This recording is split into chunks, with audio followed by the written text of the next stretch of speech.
and welcome back to House of R. I'm Joanna Robinson. Joining me today, the luminous, the effervescent, your friendly neighborhood podcaster. If I could do the entire podcast with a Spider-Man mask over my sleep-deprived, corpse-like face, I would. But as always, the only true restorative property for me in this world is being here to pod with you about things that I love and that the Bad Babies are hyped about. I can't wait to talk about this movie. We're going to take a swing through a little independent film called Spider-Man Brand New Day that I guess just a few people are seeing in the theater. And we're going to talk about all of that right after this.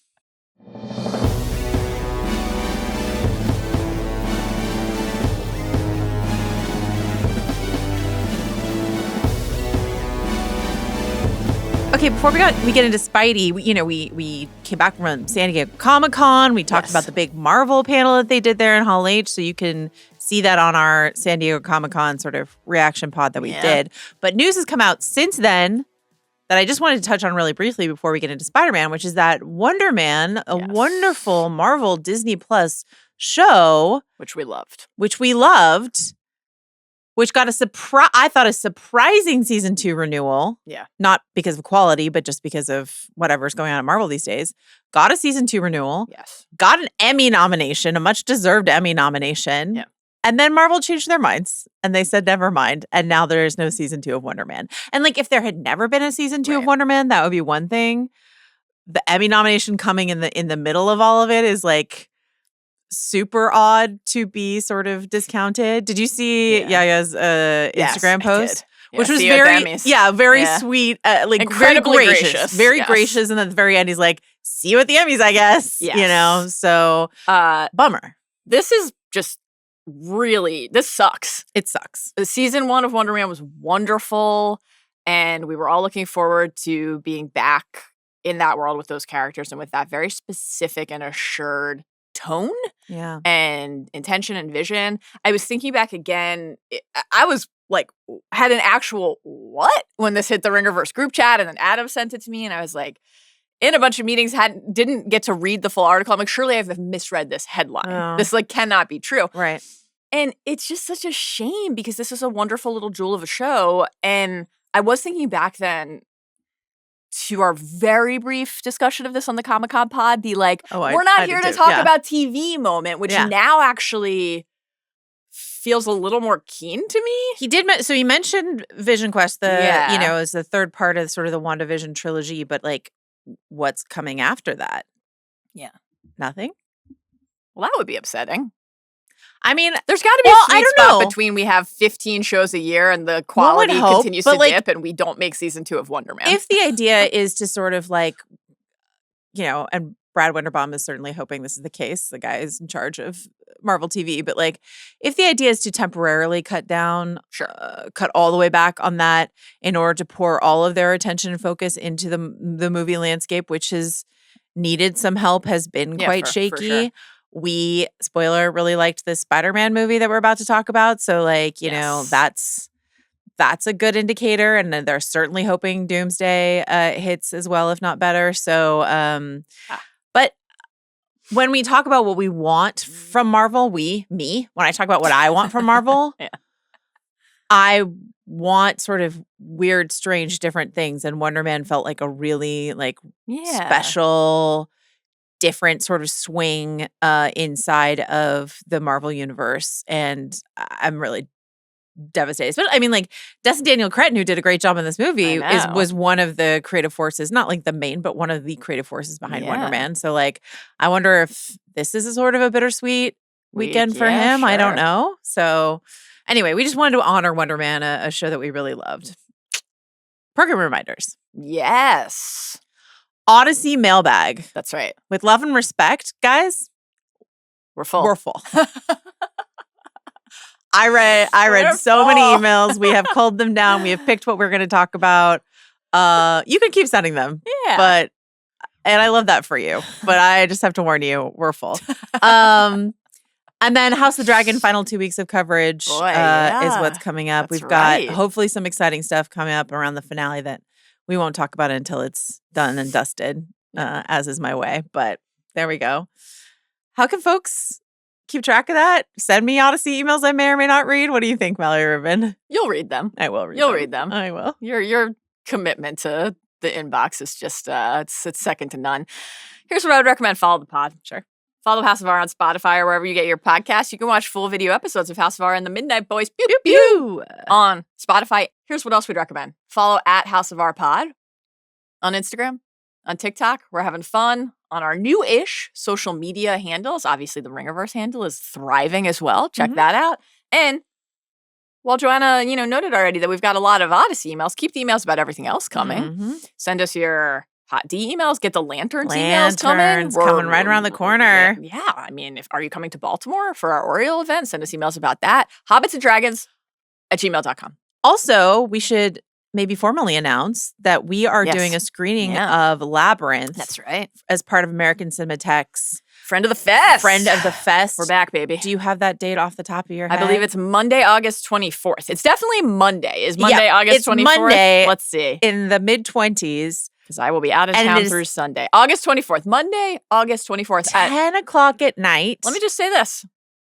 Increasingly, as I age and wither in real time on camera for all of you to see my steady or rapid decline, that is past my bedtime. No, it's but I will. Guys, it's past everyone's bedtime It's on not Monday. actually past my bedtime, but it is in the hour where I just can kind of my phone will be bricked. What will I do? That's right. It's the bricking hour. It's the bricking hour for my phone. So come and hang out. No, come and hang out. We'll be delirious probably. Yeah. Also, I'm just kind of even though it's 10 o'clock at night, which when I was younger did not seem that late. I'm treating this like a midnight madness screening is what this feels like on a Monday. Are you kidding me? I quite agree. Listen, break all the rules. Yeah. Come hang out with us on a school night at 10 o'clock at night to see Labyrinth, a movie that Mallory has never seen. Never.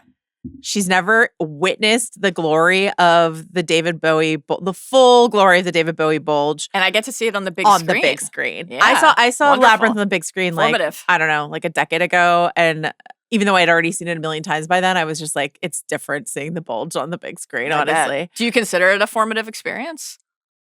I think the puppetry of Labyrinth really did make an impression on me. I don't know about the penis, but definitely the puppetry, for sure. Great, exciting. So come join us. It's really just like a beautiful, perfect, wonderful movie that I'm really excited for you to see. Baby Jennifer Connelly. What a treat to get to watch that with you, with the Bad Babies on the big screen past my bedtime. I think Diana's going to be in town after too. returning from Baltimore. What? Yeah. Oh my God, that's exciting. I know. Wow. Forget David Bowie. Diana might be here. Spoiler warning for today. That's right. Spider-Man Brand New Day. All of the Spider-Man movies. Yeah. Potentially Spider-Man comics. Sure. All of the MCU. I would just say if it's ever happened in a comic book or comic book movie, it could potentially come up today. It's a pretty sweeping spoiler warning. The Punisher film starring Tom Jane. Who's to say? Yeah, maybe. Maybe. You've been warned. Let's go now to the opening snapshot.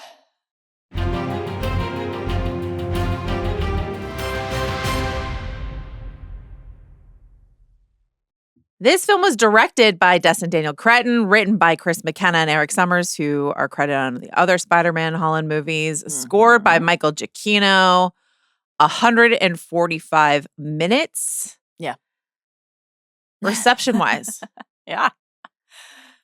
As of when I made these notes, which was yesterday, Rotten Tomatoes is 91-98 split. Is that good?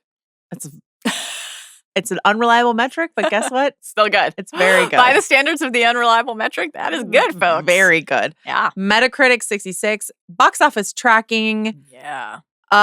It's going really well, folks. We got an update from Arjuna right before we started recording that they're reporting that as of Entertainment Weekly has a report that Wednesday early access screenings and Thursday night screenings, so we're not even to Friday, Saturday, Sunday yet, right.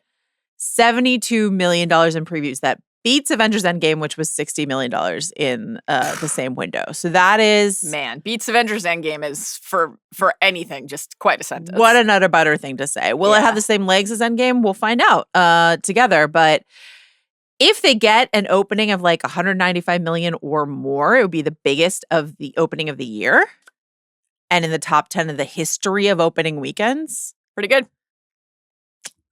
Listen. $225 million budget. I think they're going to recoup it. It's going to be great. This is going to be a hit, a smash-through hit. All of the downtrodden feelings we were feeling coming out of Supergirl, different, just night and day here with Spider-Man. Yeah. Quick overall impressions of Brand New Day. We didn't get to sit next to each other because I wandered into the wrong theater. We were in different theaters. Very, very, very, very strange. Full crowd. One of the more active screening experiences we have ever quite witnessed. Strange. It was an event. Genuinely. They had to funnel the press into two different theaters, and I thought I was following the crowd, our team, but I wandered to the wrong theater. But Sean Fennessy was there. You were there with Sean, yeah. And I was sitting there with Sean, and I was like, "Where's everyone else?" Mm-hmm. And he's like, "What theater did you have?" And I was like, 2. He's like, "This is 14, dummy." Well, I got to sit next to Arjuna, and I can report. And then he can decide if this stays in the pod that he wept. Me. He missed you, yes, but he wept. Wept. He cried. When we're in spoiler territory now already, right? Very end. Peter has walked out in the crowd, and Arjuna about to be a dad. Oh yeah, saw the little kid whipping. The dad stuff's really working on Arjuna right now. It is. Oh my god, it's very sweet. I just love it. Love it. So this is our first without John Watts as director. Yeah. And I was just thinking a lot about I rewatched No Way. I rewatched all the Holland movies, but I rewatched No Way Home, and I was just thinking about how early in my time at the Ringer that was. Yeah. We were just sort of like tail end of COVID. It's like sort of just a very different time. But we have now the Mallory Joanna administration has survived 2 Tom Holland Spider-Man movies. We're coming up on our 5-year anniversary. How will we celebrate? I think a really fancy dinner. Don't you think? I think that sounds like something we should do no matter what. Okay. Whether or not it's an anniversary, but yes, definitely. Brand New Day. But we didn't sit next to each other, but I did get to see your beaming face as you walked out of the theater. I marched up to you and I said, "That was great." You loved it. Yeah. You did come. First I saw Amanda. Different reaction. Then I saw you. And you loved it. Tell me more about your big picture sort of thoughts. I thought the movie was wonderful. Mm-hmm. It honestly is like everything I wanted it to be. Mm-hmm. It was so touching and emotional and moving. I found it to be like very sincerely affecting as a study of grief and change. And I thought that as an evolution for this version of Peter and this version of Spider-Man, but also just more broadly a connection to Spider-Man as a character who has always been a portal for assessing change and growing up and what it means for something to be different in your life or about your body or about your relationships. It did such an expert job of feeling like it was part of this 4-movie now inside of the MCU progression for this character in a way that also felt rooted to what is like a day one experience that many people have with the character. I thought that the action was breathtakingly good. I thought that in a couple of respects, the actual choreography and just the feel of porting you into the pages of the comics. So many of the sequences looked like splash pages and gave you that I have this in my hand and I have fallen into this world feeling. But just the choreography, the movement, the way that I haven't played the Spider-Man video games, but my husband Adam, our colleagues, Ben Lindbergh, the Midnight Boys, like everybody we know who loves games, one of the things I know they always talk about with that game is that when you're swinging, you feel like you are swinging. It unlocks something for you about what it would feel like to be Spider-Man. And to watch this on the big screen, like this movie did I think the best job of capturing that yet. You know why? They did a lot of practical swinging. Yes. Yeah. And it just looks incredible. The other thing that I loved about the action was the calibration, the way that it was dispensed across the film, the fact that we did not, we built toward a very monumental conclusion in the film, but we did not build toward steady drumbeat, steady drumbeat, steady. Third act, just relentless action, nothing else. It was balanced and calibrated throughout with the emotional beats and the thematic resonance and the introspection and the conversation. It felt to me, perhaps on the heels of our mushrooms conversation the other day, like the action was microdosed throughout the film. We always had a little bit. We never went too long without a really cool set piece, but we also were never only in the action for such a stretch that we felt pulled out of the story.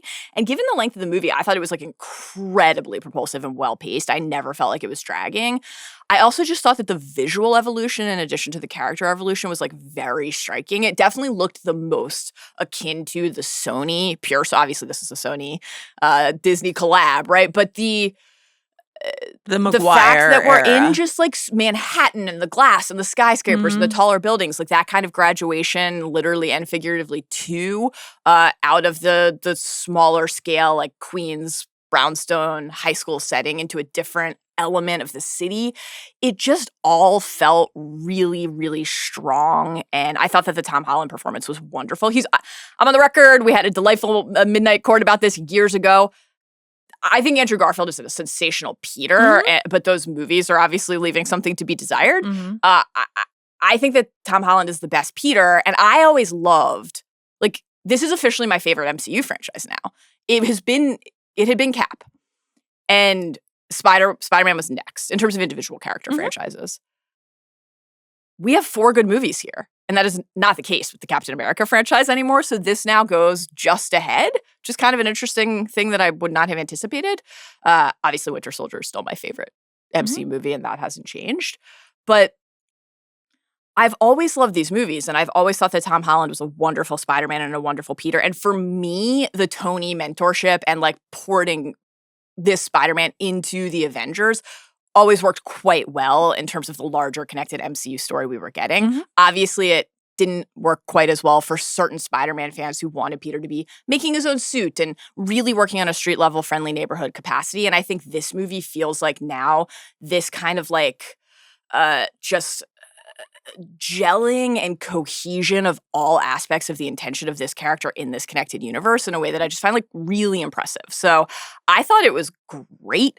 I love that people are excited about it, and I'm really curious to see what they continue to do with the character and how they deploy him moving forward in the Avengers movies and beyond. But yeah, I thought this was just dynamite. I loved it. Can you talk to me a little bit more? Something you had said to me before we saw Brand New Day is that you had watched No Way Home, rewatched No Way Home, and you felt a bit different about it at home. Which was Can you talk to me about that? Okay, so when we saw No Way Home, I was trying to remember like exactly. I had a slightly false memory of that being my first movie back in theaters, which it wasn't. Eternals was before that. So, and I had seen Shang-Chi at a screening, but in like a very small screening room. Yeah. But I was like, what was part of the euphoria around No Way Home that it was actually my first time back in like a full movie theater? It wasn't. But it was still early in the days of returning to that shared experience. Yeah. And like, I remember Charles and Van getting to meet for the first time in person. It was such a moment of celebration for the team. I thought the movie, seeing it in the movie theater for the first time was such a, the balance and the degree of difficulty, like I kind of couldn't believe they pulled it off, and I thought it was amazing. And I remember leaving that movie and then potting about it on Big Pick, nerding out about so many different things. Like I have such a vivid memory of talking on Big Pick. Like Sean and I were just like talking about Matt Murdock, and Amanda basically had to be like, guys, there were 3 Spider-Men in this movie, like get your shit together. And we're like, sorry, this is just like, this is nerd utopia, right? And so a lot of it was that, and I thought everything with the three Peters was just delightful. Recently, you would have a better memory of when this was, but maybe a couple months ago, like as we were nearing the Brand New Day window, a Ringerverse conversation was bubbling up. Is No Way Home as good as we remember? And I was like, I just want to say on the record, I was always a little lower than the rest of you on No Way Home. I was like, I feel like it is impossible that I will return to that movie and not be as high on it as I was in real time. And then just rewatching all of the Holland movies to prep for our Brand New Day, I was very astonished to find that that was also my experience with it. And I don't know how much of it is just that it is not quite as rooted in the, even though there's a little bit of the high school setting, so much of the charm of Homecoming and even Far From Home, which I think I like, I'm a little higher on than most people. I like Far From Home a lot, yeah. They're, I think, wonderful Spider-Man movies and wonderful MCU movies, but they are outstanding coming-of-age movies. High school movies. Yes. And I just love that about them. And that's not as centered in No Way Home, and so it just kind of can't measure up to the heartbeat that I love about those other 2 films, but also just all of the villains and the balance of that. Like, it just didn't work nearly as well for me returning to it with that distance as the, like, holy shit, it's happening, whoa, Doc Ock did kind of in real time. And so that moved down for sure on my Spidey power rankings, and I think, and could this change again? Will I have a different experience with it? Will I swing back, thwip back in the other direction? Maybe.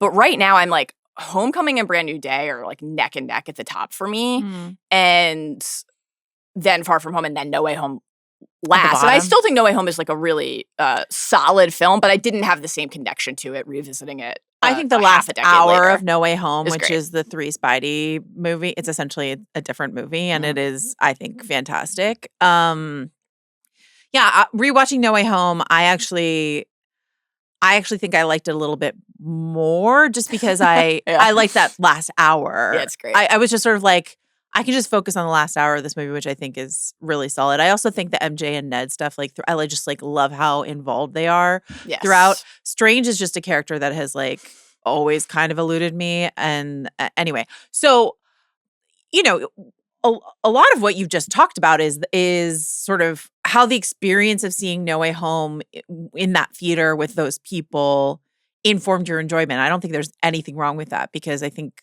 movies should be like communal experiences. And I actually wonder if my experience with No Way Home would have been different if I had been sitting next to you in that theater, which sounded like a much rowdier, more raucous theater than the one I wound up in. Like, loved sitting with our guy Sean Fennessy. I love Sean, and the guy next to me on the other side of me was having like the time of his fucking life. But he was sort of like an outlier. Not that the theater didn't enjoy it, but he was like a vocal outlier, and it wasn't like the theater, that I was seeing it in. And so I don't know if I would have had a different reaction, because watching all of you guys walk out of the other theater, and almost all of you except for Amanda looked like you just saw God. You know what I mean? Yeah. So, that's interesting to me. I really liked this movie, and I liked it. I've grown to like it even more in the last couple of days thinking about it than I did the experience of watching it. I do think it's too long. I do think the pacing is a bit off, but I think when it hits, there are certain relationships aspects. I would say this is, you're a much bigger fan of Frank Castle, the Punisher, than I am. I thought this is by far the most successful Punisher has ever been. I thought this was a fantastic pairing of characters and pairing of actors, Tom Holland and John Bernthal, who have known each other for a decade, just playing off each other. I thought it was fantastic. I think the introduction of Jean Grey, the entirety of the Jean Grey thing didn't like work perfectly for me, but I think the spooky introduction of her, like how much we get of her before we actually like see her, even though we all know it's Sadie Sink, but like all of that, which is torn directly from the Denzel Washington film Fallen, this way in which the antagonist is just hopping from person to person, so you can't track them and you can't run from them, and it's just like very scary and very wonderful. Like, I thought that was like deployed really well. I think the fight between Spidey and the Hand at the end is just like some of the best action I've ever seen. Like, I thought that was fantastic. There are other things that don't work quite as well for me. I think as with No Way Home, I think there's a fantastic movie in here. I just think there's some other stuff around it that isn't as successful. And I think in the last few days, as I've been thinking about it and preparing to like pod about it, I've just been dwelling more and more on the things I like. And maybe that's something I'm just like doing more as I grow older, and I don't have time to be like really cranky about the things that don't work. And I'm just sort of like, you know what? The last hour of No Way Home with Andrew Garfield and Tobey Maguire, fantastic. So that movie, great. And what works well in this movie works really, really well. And what is undeniably true is that Tom Holland, though I'm still not sure I'm ready to call him like my number one just because I'm such an Andrew Garfield loyalist, but like Tom Holland is born to play this character. Yeah. And I think it's really even more evident coming off of the Odyssey, where I think he's fine in the Odyssey, but then you can see what he can do as Peter Parker. And it's just sort of like, it's a different level entirely. Yeah. I've been dipping into Friday Night Lights lately, and this is like the Friday Night Lights phenomenon when you think about Zach Gilford being like born to play Matt Saracen, or Taylor Kitsch being born to play Tim Riggins, and then you see them in other things, and you're like, where is that perfect match of performer and character spark that you found in this one project that you don't have elsewhere? And that is what Tom Holland and Peter Parker and Spider-Man are. It's just like the perfect marriage of like person and demeanor and character and evolution. Because, when Tom Holland and Zendaya talk about their experience making these movies, they're like, we were teenagers. Yeah. Now we're two of the most famous people in the world. Like, we fell in love making these movies. Yeah. Like, we grew up making these movies. You know what I mean? So the way in which a lot of this is tailored to their own life experience, I think works incredibly well. So is this my favorite Tom Holland Spider-Man movie? No. Will I like it more the next time I see it? Probably. And I'll probably like it even more like the more I watch it. And I do think it's a very successful, slightly overwhelming the movie, but very successful introduction of Jean Grey, which is something that they really, I have to imagine, felt that they needed to nail. Yeah, for sure. Yeah. Yeah, I was curious to see, because often media screenings are more like muted than just going to see the movie with the masses. But it was such in a really fun way, like when we get the Jean Grey name on the screen for the first time, even though, and especially in that room, do you think it's because there were like 20 people from the Ringerverse in your screening? I think it was across the theater. Like, people screamed. There was a lot of laughter, a lot of cheering, whooping, and that was fun. And I was curious to see when I saw it again yesterday, like if that would, if I would have the opposite experience that tends to be the case. Would it be like a quieter crowd? Would it hit as well? And people were just having the time of their lives. Oh, I have to imagine that. It was so that public screenings are just like, I mean, people were cracking up at the jokes. They were like, you could feel the collective breath being held in the key Peter powerful. MJ moments. And it was like, so that was a wonderful experience. And I think you're right. That's difficult in the moment to disentangle from the movie itself. But I do think the film is like, it works for me in 3 different capacities. Like, it works as a superhero movie, a comic book movie kind of period, right? It works as an MCU movie in a way that feels, this is the thing I think we'll want to assess most over time.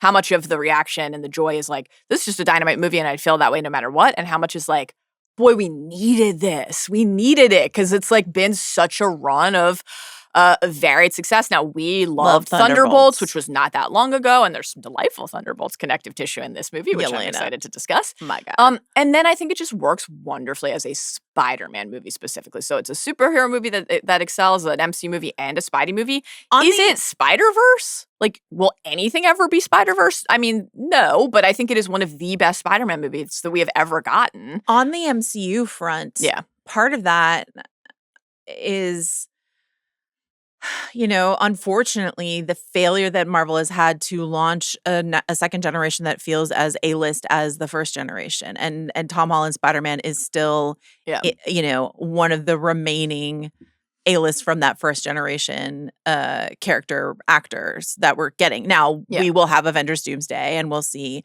and that it didn't work for like Thor in the last Thor movie. You know what I mean? Like that didn't work out. But like, if the next generation that they have launched, if Shang-Chi, a movie I really liked, or if Thunderbolts, a movie I really liked, had hit this way, Marvel wouldn't be feeling like it's in the place it's feeling. But this is like, this, once again, a Sony co-production. We have to give Amy Pascal and all of Sony credit for this because they are deeply involved. But like, this is something Marvel really needed and really wanted heading into, and to sandwich it in the release in between the Comic-Con panel, which has people excited about the future of Ghost Rider and Black Panther, et cetera, et cetera. Yes, for sure. And D23, which is the Disney-centric event that's coming up in mid-August, where we have to imagine they're going to roll out a bunch of new X-Men characters. Yeah. This is energy and momentum. And like, let's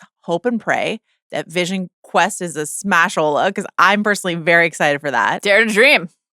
That bringing that energy and that excitement into Avengers Doomsday sets them up to be in a better place than literally anyone has been claiming they've been in for the last 6 months to a year to more. Let's go now to the deep dive.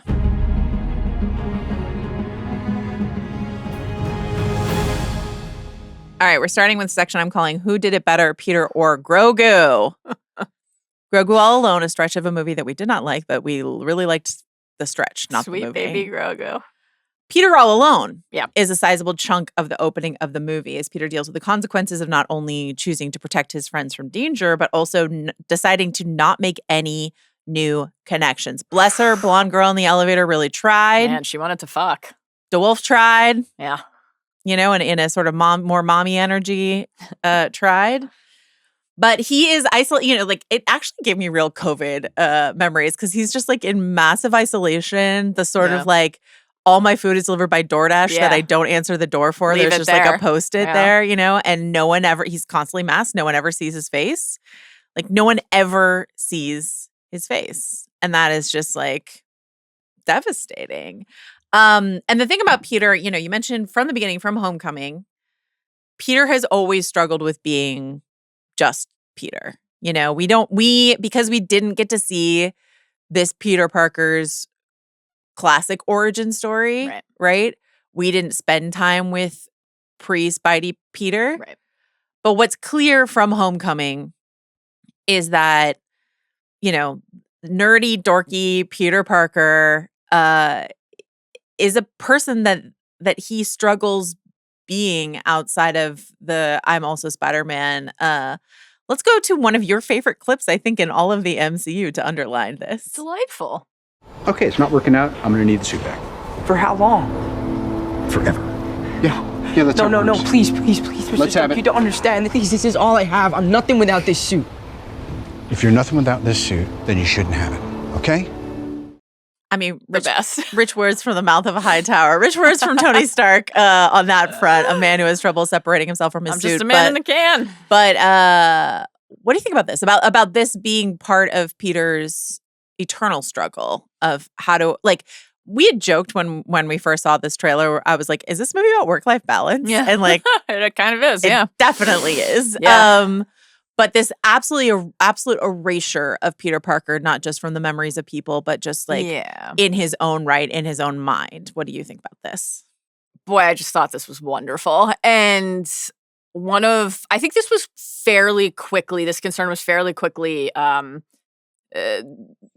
erased by just the trailers and the marketing. It was clear this wasn't going to be a thing. But I feel like in the wake of No Way Home and the passage of time over the years, this question of like, all right, so that like totally like makes sense or needs to happen, or when will they undo it and how, and then it's like we see the first trailer and nobody remembers Peter, and he's who among us doom scrolling Instagram instead of getting a good night's sleep, watching other people who he loves be happy without him. Relatable content. Really tough. Oh my God. Yeah. It's like, man, just a lot of pizza delivered to your doorstep, brain rot on social, missing people that you don't know how to forge a connection to, and debilitating headaches because all you do is work.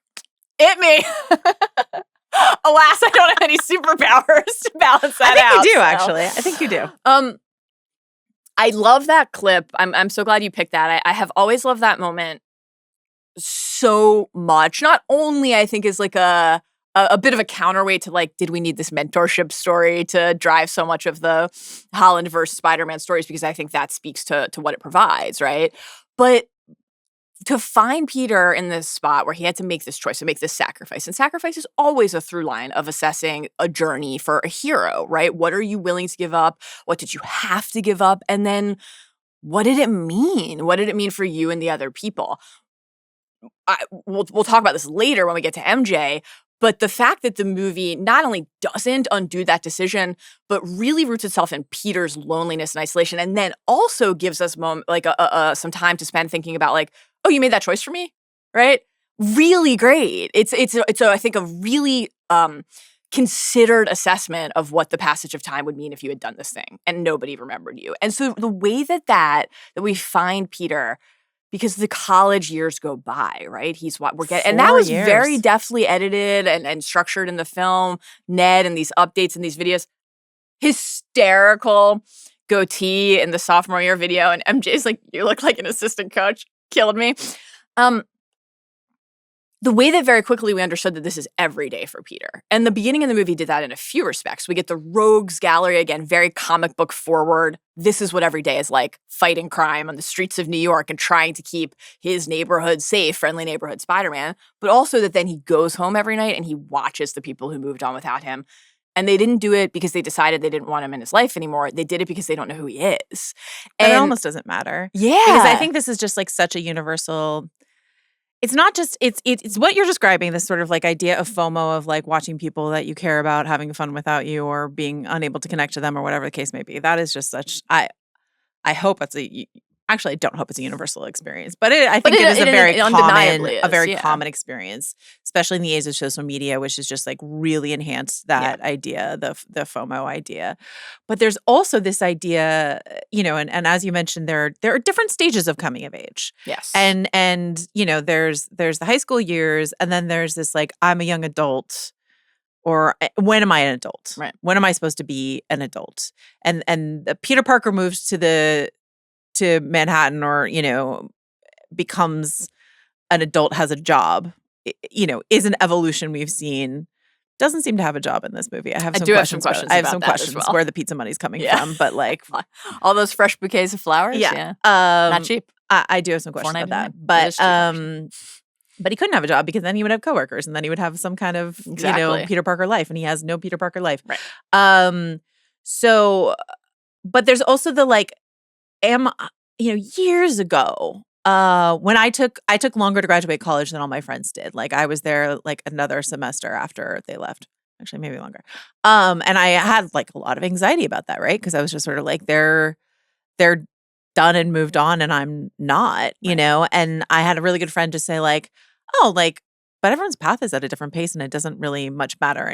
And did I always like heed that lesson? I'm not sure, but it is something that I've thought about every time. I'm like, am I on the right track? Am I doing the things at the speed you're supposed to do them? And so like this very distinctive experience of young adulthood of just sort of like, oh, they're doing the thing that maybe people think I'm supposed to be doing, and I'm not doing it. So it's not just like they're living their lives without me or having fun without me. It's like they're ticking off these milestones that I am not, and I'm behind, and or maybe I don't ever get to even have those milestones at all. Yeah, and I think that was conveyed quite effectively for this character, but also just in a larger way, like the question of what you are allowed to maintain and give yourself and experience, and what you feel you actually genuinely have to let go, either to do the thing that you're supposed to do, to focus on the thing you're supposed to do, or to protect other people, as we hear Peter voice in this movie, right? Like there's the initial, the spell, the make them forget decision. And then there's the I'm putting the letter back in my pocket. I'm going to protect them. Yeah, seeing the cut on the head, etc. So there are degrees and waves of that, which I agree. The end of No Way Home, even though it didn't overall as a film measure up to my like, the end is still beautiful. The Peters and the coffee shop, donut shop sequence. The idea that in order to be a hero, to be Spider-Man, to save New York, you can't let anybody love you or love anybody because it endangers them. It pulls your focus. To find Peter in that place at the beginning felt completely right to me, and like kind of important actually to show him there and to show us what it would mean that he had been there for a long time. And then to watch him work through that, not only because of the experiences with MJ and Ned, something like the Lego building sequence with Ned, just the authentic, you can tell yourself every minute of every day that this shouldn't be a thing you have. And then you sit there and those pieces click into place and you're quoting Lord of the Rings to each other, you're quoting Fellowship. And like, how could you not feel the most fully yourself that you had felt in 4 years? Like I just thought the movie really reinforced in a way that when Peter gets to the end, he's got the May visions, allows Jean to benefit from that same counsel. And the idea, which I know you want to talk about later, of rooting and orienting in a familiar way, but have to follow the map of the notes. We can talk about it wherever you want. Slightly repositioning the idea of responsibility as like responsibility to your community and to your family and your friends, but also to yourself. Right. It's like really, I just thought very moving. So I was so glad that we spent the beginning looking at this. And again, you get little beats of humor too. The elevator girl stuff was just wonderful. But it was sad. It was sad to find Peter here. I think what's tough for me, and well, the way in which they tried to fix it or give us Peter all alone, but what is undeniably true about Tom Holland's Peter Parker is that like his relationships are what has always made him a great character. Ned learns who Peter is so early in like earlier than I even remembered in Homecoming. You know what I mean? Like, and so to have Peter all alone is quite challenging. So to give him Punisher, and to give him moments with Yelena, like, the most charismatic person in the entire MCU, like that is really helpful. I do think for me, the movie suffered a bit in the opening because like I do think some of the montagey stuff was perfectly done. I think the movie suffers in that first hour when we're not getting what is the best thing that Peter Parker can do, which is to be in relationships. And I understand that's the point of the story, right, but by dint of premise, you're robbing me of something I enjoy best out of this character and this performance. You know what I mean? I definitely, and even like thinking back across all of the films, while Homecoming I think is just like a gem of a movie and I adore it, even going back to that, your Ned point is right. I mean, it's very early, the dropping of the Death Star Lego, etc. I'm going to be honest with Peter, I don't know if I could keep this secret. Like, it's just the best.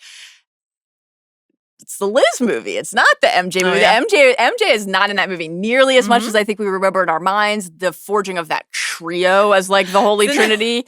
Zendaya, during one of the promo things, they were doing like a quiz, one of their endless quizzes or whatever. Yeah. And, it was sort of like identify your line from this or whatever. Yeah. And one of them was one of her Homecoming lines. And she's like, it's one of 3 lines I have in the movie. Yeah, exactly. She's like, I know it. I only had 3 lines. The sketchbook connection coming back was nice. But yeah, so centering Peter and Ned, Peter and MJ, but also the 3 of them together is the heartbeat of this franchise, undeniably. And Peter and May, too, which, like, even though that type of loss puts Peter in the place he is with the other Peters at the end of No Way Home, and then certainly in a place here where his grief and his loss and mourning allows him to help reach somebody like Jean and work like guide and actually be in the mentorship position of trying to help somebody else navigate this terrible despair. I think you're right that there's something like you can't help but miss because it is so seminal to this franchise. I think for me, it worked so well because it feels true. It feels true that sometimes the thing that we love and the thing that roots us and that we feel is familiar and just like right about a relationship or a moment in your life is suddenly gone. Yeah, and what I would agree with you, and I think this is a conversation we had about House of the Dragon the other day, which is just sort of like, it can be true storytelling and maybe not the best storytelling, if that makes sense. What's so devastating about where we find Peter here? So I rewatched all the Holland movies before we watched Brand New Day, and then I rewatched No Way Home again just to sort of like get the freshest, like, that's where we left him moment. And so some of these moments, especially because I'm a Garfield girl, like some of the Peter 3 moments in that film hit even harder once you watch what Peter goes through in this movie. The zero work-life balance. Let's see this clip from No Way Home. You have someone? No. I got no time for Peter Parker stuff, you know?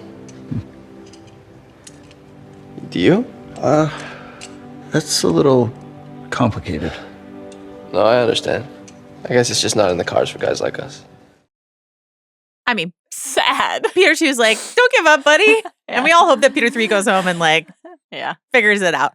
But, so that Peter's like, and this is an eternal superhero struggle, right? Yes. Of like, what do I have to sacrifice to be a hero? What do I have to give up in my humanity? And the Slayer goes through this. Like, there isn't a hero out there who hasn't gone through some version of this. I mean, the entire Infinity Saga, you could make the case hinges on that assessment. Gonna go try some of that life Tony's been telling me to get. Like that is the breakthrough for Cap, allowing himself to live a little. Right. And on the flip side, Tony giving sacrifice up. play. Makes sacrifice play. Now. I think, you asked earlier the idea, and it obviously connects to that clip about the balance of Peter and Spidey. And like, one of the reasons I really love Far From Home is that Peter, who's a teenager and who is at this place in his life of like, I'm in like the Avengers, and also like my best friend knows. And is that a band?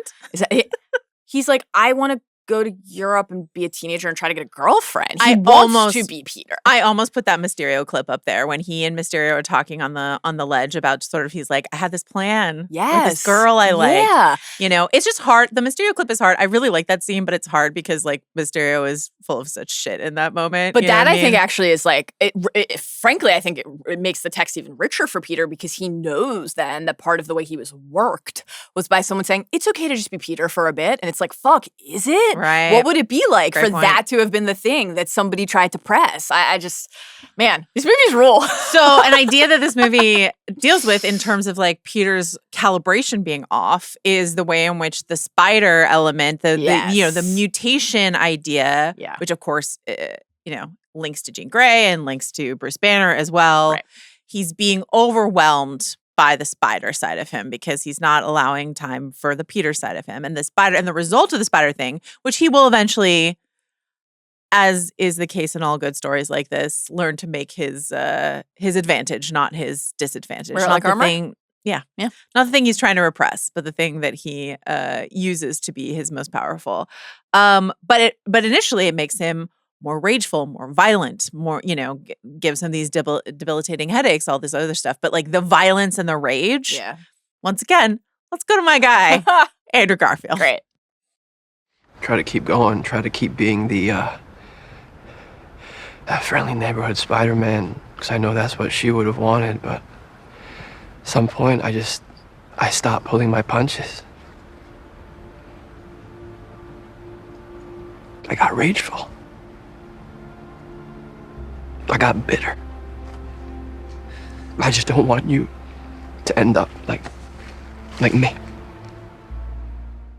They look like babies, even though that was only a few years ago. When Andrew Garfield cries, I cry. He is just wonderful. He's wonderful. Okay, so what's devastating about watching No Way Home in retrospect is that, like, Peter 2 and Peter 3, have this moment at the end of a movie where they stop our guy, Peter 1, from killing the Green Goblin out of vengeance, and they teach him a lesson about, it's not about the rage. It's about, processing the grief and moving on. And then, the end of No Way Home was sad no matter what. It was poignant no matter what.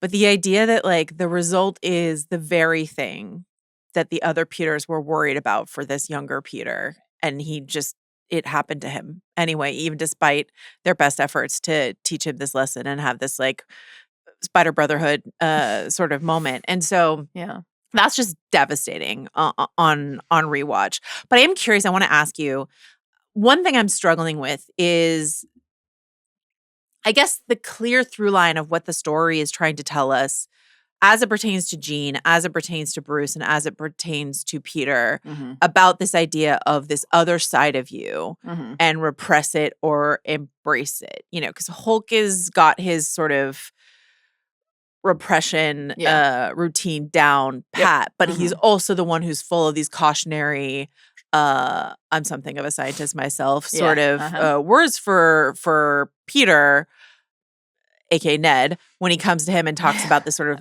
universal inhibitor. And he's like, that way. But he's just sort of like, how do you decide what is right to repress and what is not? But then, like, how do you feel like that sort of works as it pertains to the Hulk inside of this? I feel like that messaging got muddy for me in a way that I'm hoping you can sort of clarify. It's not up to you, but I'm just curious. It's an interesting question. So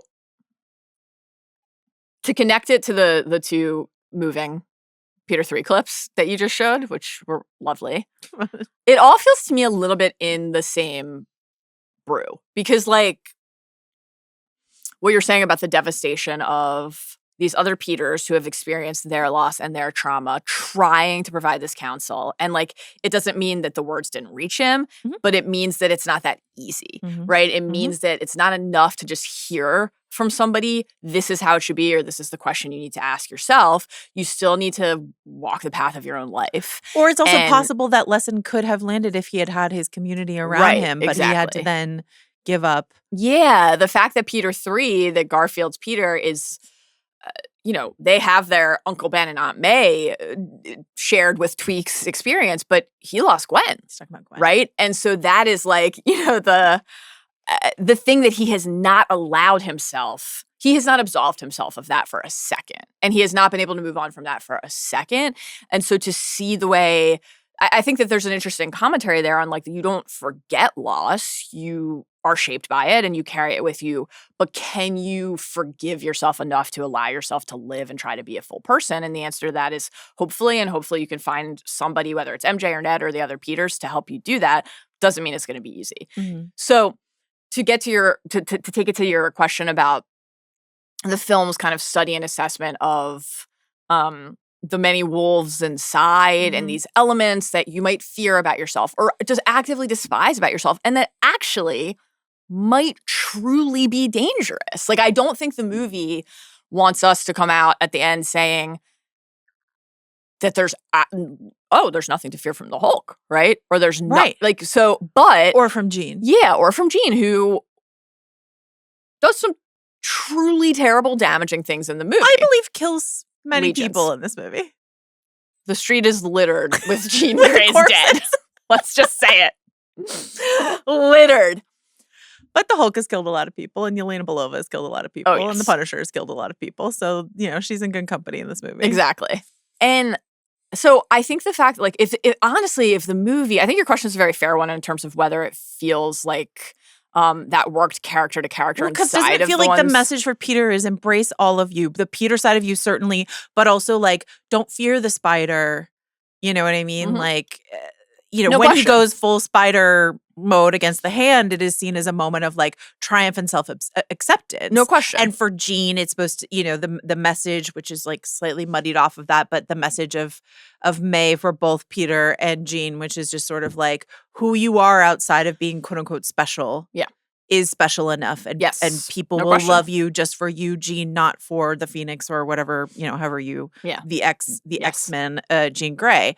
And then Bruce this has been an ongoing mess for him, but it's just sort of like, but do you know what I mean? Yeah. Like, but so yes, totally. And I understand why you're bumping on that. I think for me, it felt like part of the point of asking the questions was to acknowledge that the answer will be something that is eternally just an inch away from grasping in full.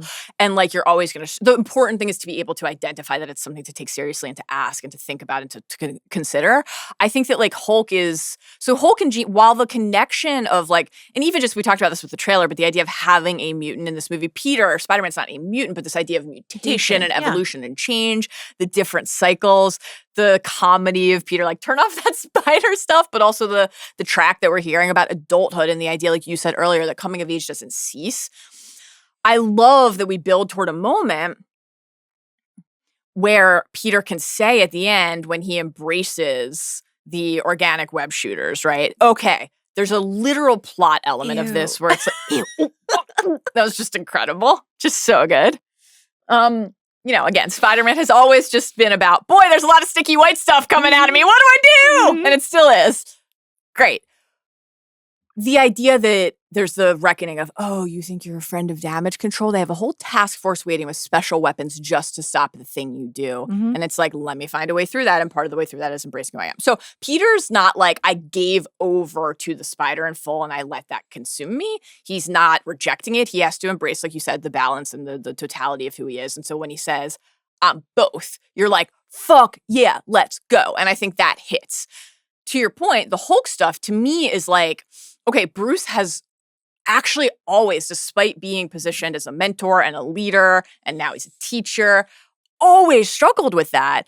And the idea that Bruce Banner in a Spider-Man movie where Peter is supposed to absorb that lesson would suddenly stop being in a place where he's like, actually, it's not her, it's the other guy, would not have felt true to that character to me. And so I think the ability to say, Peter makes progress, Peter takes the next step, Peter moves into the next evolution of being Spider-Man and being Peter, being an adult. And also there are reminders that he won't have to stop facing those demons or asking those questions of himself. Bruce gets wheeled out on a gurney, babbling. Maybe we overcorrected 1 degree on that. That was for some sort of like comedic effect front when Ned is like, oh, so sad. And everyone laughed in the theater. And I was like, this is quite upsetting. Devastating. Yeah. But the same character who gives us the, that's my secret cap, I'm always angry, has worked through the tech and the meditation and the training to suppress more than to balance. So he's in some ways a guide, in some ways also a cautionary tale. On the one hand, yeah, I mean, sure. Yeah, it's fine to say 2 steps forward, 1 step back for these characters. You know, that's how they make decades of movies about them. Sure. You can't just complete your arc, you know, but Hulk's story was that he had found, in Smart Hulk, had found balance. Sure. And then, you know, he's back in Bruce form here. Where do you find Jean in all of that in this story? I think that Jean, because we're at the beginning of our journey with her in this incarnation, you know, this form and this iteration, I mean, we're huge Sadie Sink fans. We're Stranger Things fans. We were delighted to hear that she was going to be in this. We, I think, all had one moment of thinking she'd be Gwen, and then every single moment after that of feeling sure she'd be Jean Grey.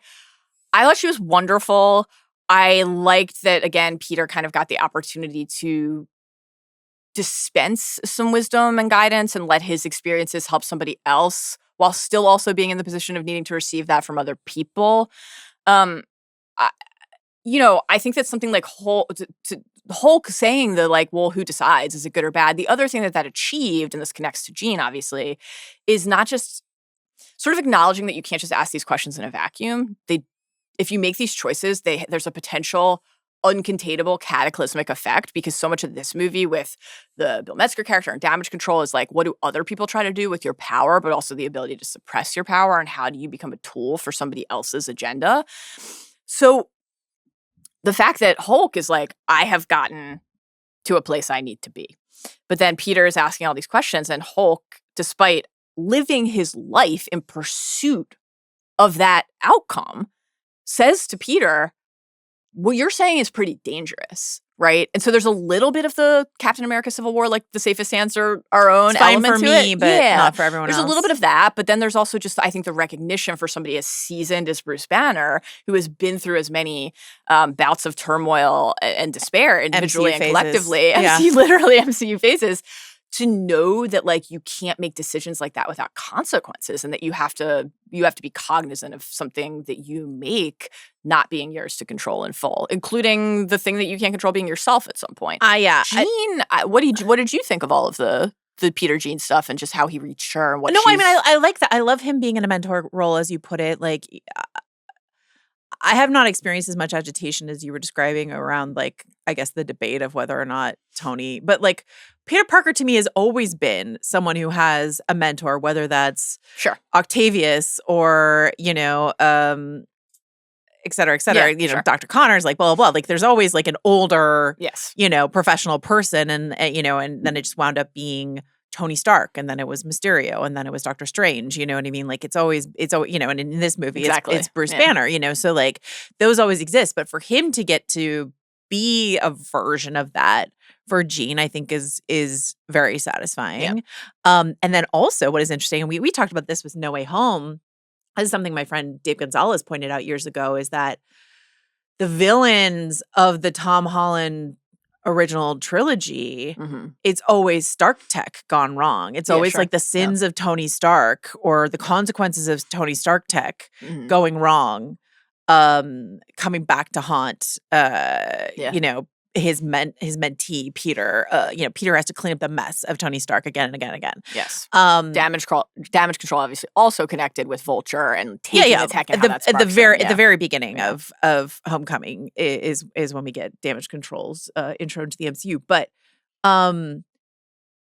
it's Parker tech. Yeah. It's Parker tech coming out of this movie that is no doubt going to haunt the MCU going forward. You know what I mean? And I think that's really interesting. So to watch him step into the Tony role of mentor, but also the Tony role of inventor who loses control of their invention, I think is interesting. But in terms of where Jean lands, I mean, I think it's intentionally supposed to be kind of murky because, she's the antagonist of this movie.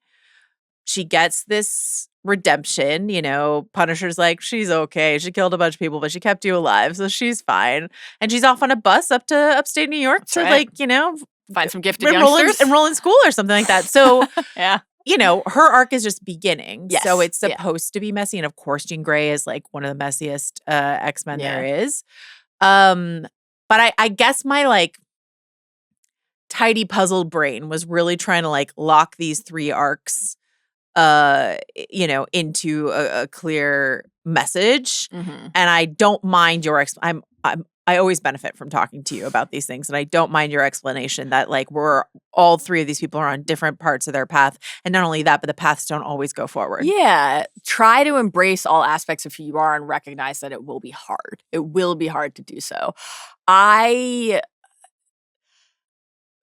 Peter, another thing that, another value at this moment in time heading into this movie of watching No Way Home again is that the plot of that movie, we're talking a lot about Peter being forgotten.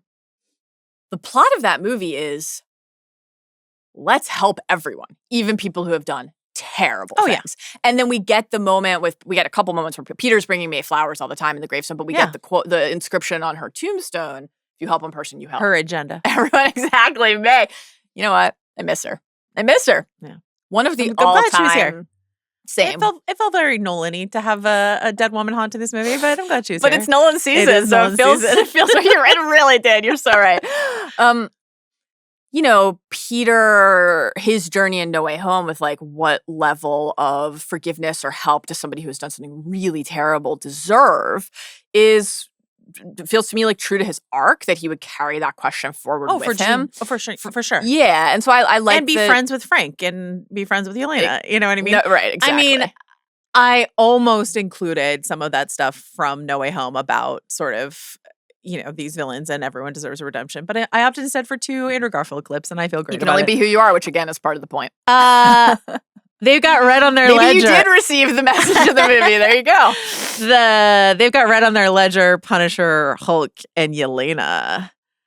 We should say that because we haven't mentioned it yet. Evie, who is Peter's assistant, is voiced by Naomi Watts. I miss Jennifer Connelly, but it's fun to have Naomi Watts here. To make sure that it's not just Evie and DeWolf that he's talking to the first hour, we check in with a couple allies here. Yes. Let's talk about Yelena Belova. I'd love to. This is so great. This is a real, in terms of like, I don't know. It's never too late to change who you are or to go through a growth spurt or whatever. My time at The Ringer has dramatically. So when like we did No Way Home, I was like, oh, I knew the entire plot of this movie in every single second before we went to go see the movie. Yeah. And you're like, that's weird. What a weird thing to do, but it was like my old way of processing these things. And I've shifted away from that in many respects just because of the way that we cover things and stuff like that. I knew so little about this movie that I did not know Yelena Belova was in it.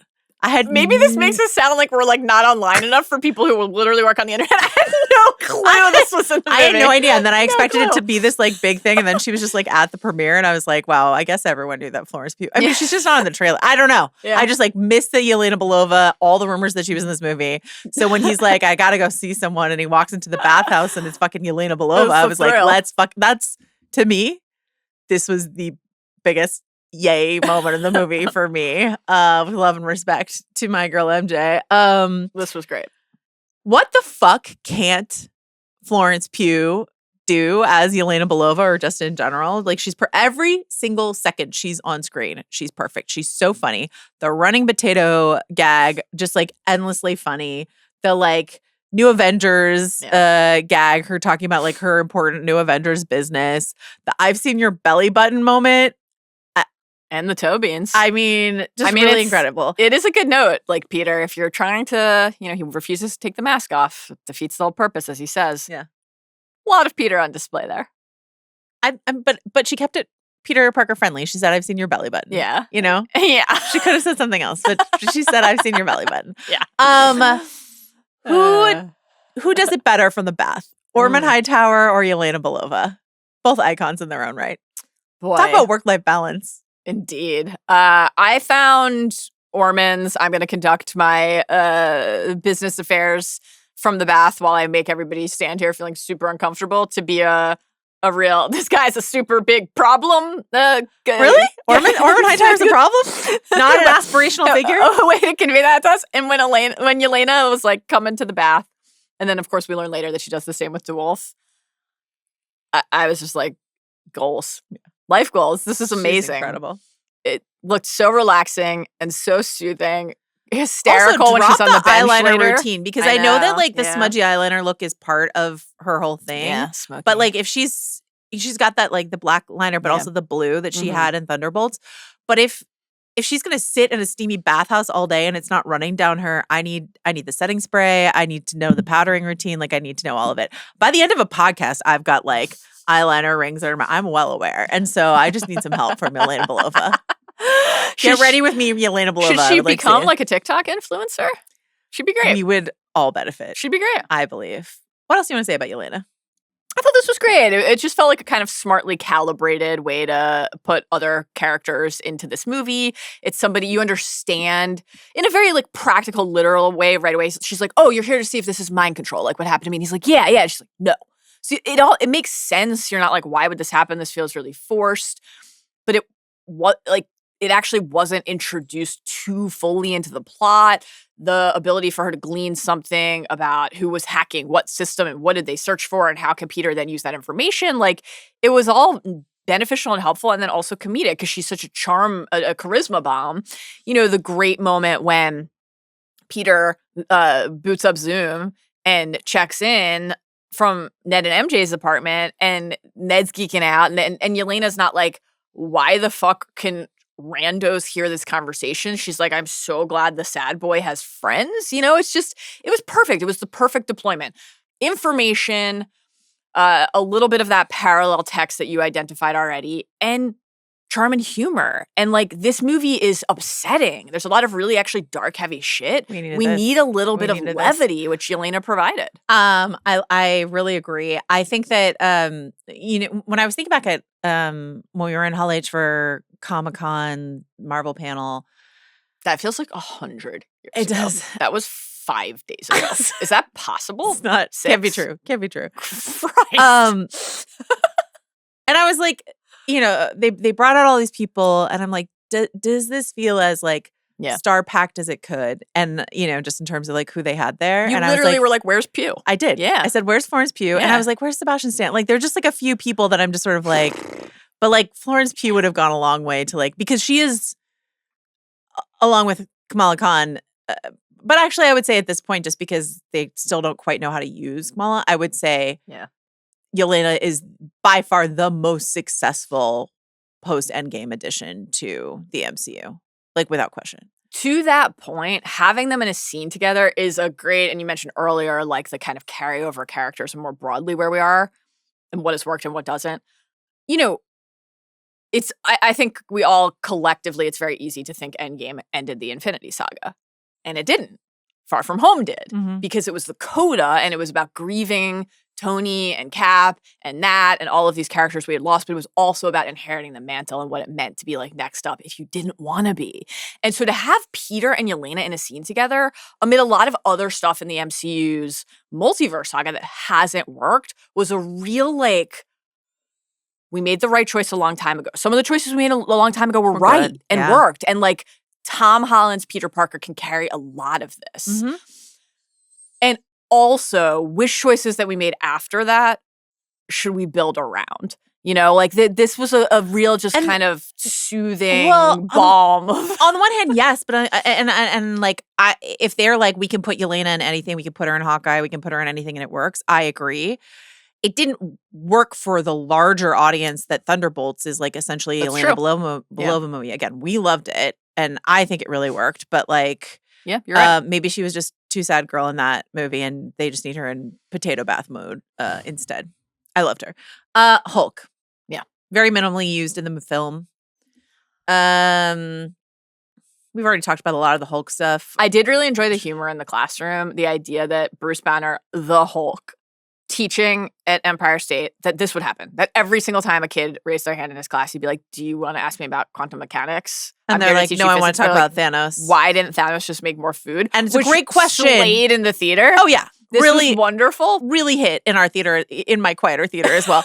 And then the Hulk smash moment was so funny. Cindy Moon, a Marvel cameo here, but like having her ask the like very Reddit question of like, why didn't Thanos do this? And then to have the guy in green body paint that like that like Bruce is quite familiar. He's just like, let me hand off to this guy. So good. Yeah, it was great. I love Mark Ruffalo. Wonderful. Marvel has the rights to to use this Sony character. They don't have the ability to put Bruce Banner's Hulk as the main character in a movie, so he has to show up as a supporting character in various things. And I'm always happy to see him. And here he is. I don't have much else to say that we've already talked about. I thought the conversation that he and Peter had, in addition to the kind of like thematic stuff we already discussed, there was real chemistry between the performers. I thought it was lovely. It was like charming and sweet and had real like dad mode energy in a way that I liked. And watching Bruce suss him out, figure things out. Yeah, that was all like very satisfying. And then even later, the universal word and what that triggers, and he's like, oh right, okay, this is where all the. But when's the last time we had? Oh, never mind. In Ragnarok, I was like, when's the last time we had like Hulk as antagonist? But it wasn't that long because I was like, Ultron, but yeah. Ragnarok. On the action front, so we had seen at Comic-Con now we realize heavily edited to remove all of the Jean stuff. I was like, wow, the magic of a movie. Oh my god, like every other word. I was having a really fun time tracking. That was really something. They even like overdubbed a different word, like when they were talking about the inhibitor chip. Yes, I think they like they cut her out of like in a cutaway. They left not a trace that was really about them going after Jean. That was amazing. But we had seen Frank and Spidey fighting the Hulk, and Frank coming in with his machine gun, and then the incredible like I'm swinging Frank under, and the little humor of you just trying to get out of fighting the Hulk. Yes, we had seen all that, and we were like, let's fucking go. Even better in the actual movie, the way that Peter is using when he's fighting, I didn't know you could get that big. The Hulk again just kind of bursting forth this uncontainable, undammable surge inside. The close up, the zooming into just Hulk and his eyes taking over the whole screen. There was something euphoric. Hulk is one of my favorite. Spider-Man is my favorite comic book character, and Hulk is one of my favorite comic book characters. This was just incredibly fun. And then I thought, even just again, and this is true in the action throughout the entire movie, when the tank crashes in to the detention center early, and then Peter uses his webbing to like swing the guys out of harm's way. The choreography was just like balletic and lovely throughout.